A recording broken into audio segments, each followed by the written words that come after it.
Halo semua, apa kabar? Semoga kalian dalam keadaan sehat. Di sini saya akan membahas mengenai fast fashion.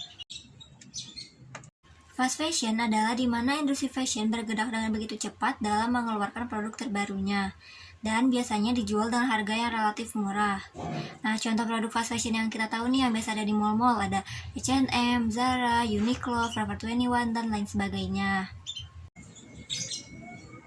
Lalu kenapa disebut fast fashion? Itu karena kita langsung masuk ke contohnya. Di sini ada merek H&M. Nah, merek H&M ini tuh mereka memiliki 52 musim per tahun. Artinya, mereka itu mengeluarkan produk terbarunya di setiap minggu. Oleh karena itu, pergerakan mode mereka itu begitu cepat. Akhirnya disebut fast fashion. Yang harusnya memiliki 4 musim per tahun, yaitu musim panas, musim semi, musim gugur, dan musim salju. Tetapi fast fashion ini memiliki 52 musim. Nah, sekarang mari kita bahas mengenai apa saja dampak yang ditimbulkan dari fast fashion. Saya mengambil kasusnya dari negara India.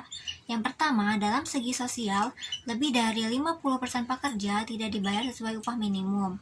Mereka hanya mendapatkan kurang dari $3 per hari sebagai upah mereka. Bahkan, upah mereka ini tuh yang paling rendah di antara pekerja garmen di dunia.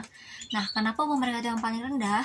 Itu karena si perusahaan fast fashion ini tuh menginginkan harga produksi yang murah dan tidak memikirkan upah dari pekerja garmen tersebut. Lalu sebanyak rata-rata 5-6 dari 100 orang pekerja mengalami cedera tiap tahun karena kondisi bangunan yang tidak layak, banyak retak-retak, kerja di bawah tekanan, overwork, dan lain sebagainya. Nah, di Bangladesh pada tahun 2013, gedung garmennya mengalami keruntuhan dan menewaskan 400 orang serta ratusan lainnya menghilang di puing reruntuhan.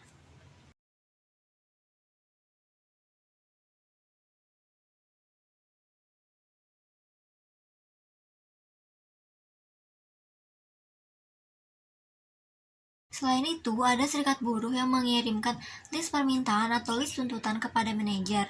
Tetapi hal itu tidak disambut baik. Mereka malah dikunci, dipukul, ditendang, ditinju, dan lain sebagainya. তারা দরজা লক করে 30-40 জন স্টাফ এবং স্যারেরা মিলে আমাদের উপরে এরকম আক্রমণ করে, অনেক মারধর করে এবং সাথে চেয়ার ছিল, তারপর মনে করেন যে ওই লাঠি ছিল, স্কেল মিস্কেল ছিল, সিজার মিজার ছিল, ওইগুলো দিয়ে এবং বেশিরভাগই আমাদের অত্যাচার করছে। তারা শুধু লাথি মারছে, ঘুষি মারছে এবং Yang kedua, dalam segi ekonomi, sekitar 500 miliar US dollar per tahun mengalami potensi kerugian dari pakaian yang jarang dipakai dan tidak didaur ulang. Yang ketiga, dalam segi lingkungan, biasanya industri fast fashion menggunakan pewarna tekstil yang murah serta berbahaya. Hal ini tentu saja dapat membahayakan kesehatan manusia serta mencemari air. Industri fast fashion juga biasanya menggunakan bahan polyester. Nah, polyester ini tuh bahan baku yang berasal dari fosil, yang mana ketika dicuci akan menghasilkan serat mikro yang dapat meningkatkan jumlah sampah plastik. Nah, kalau dari bahan katun, biasanya penggunaan air dan pestisida itu dipakai dalam jumlah yang banyak. Tentu saja hal itu dapat membahayakan pekerjanya, serta menurunkan kualitas tanah dan menyebabkan kekeringan.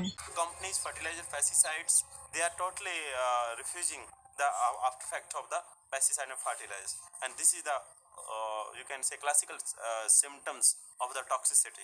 Lalu, satu kaos katun menghabiskan 2.700 liter air, yang mana sama dengan air minum satu orang selama 2,5 tahun. Growing the cotton Yeah, to make that jacket yeah. will have taken 10,330 litres of water, 24 years of drinking water for one person. 24 years.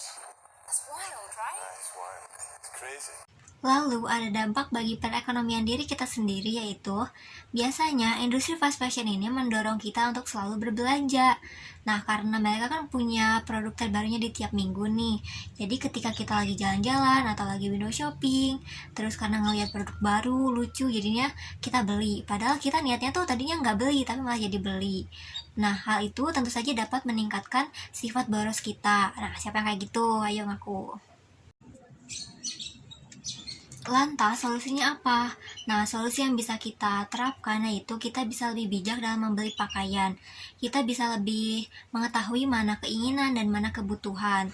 Selain itu, hindari yang berbahan polyester serta nilon dan pilih pakaian yang berbahan katun organik. Sekian yang dapat saya sampaikan. Apabila ada kekeliruan, mohon maaf, dan semoga materi ini dapat bermanfaat dan bisa menjadi pengingat bagi kita untuk lebih mawas diri terhadap apa yang kita kenakan. Dan jika kalian ingin tahu lebih lanjut mengenai fast fashion, kalian bisa menonton film dokumenter yang berjudul The True Cost. Di situ dikupas tuntas mengenai fast fashion. Terima kasih. Wassalamualaikum warahmatullahi wabarakatuh.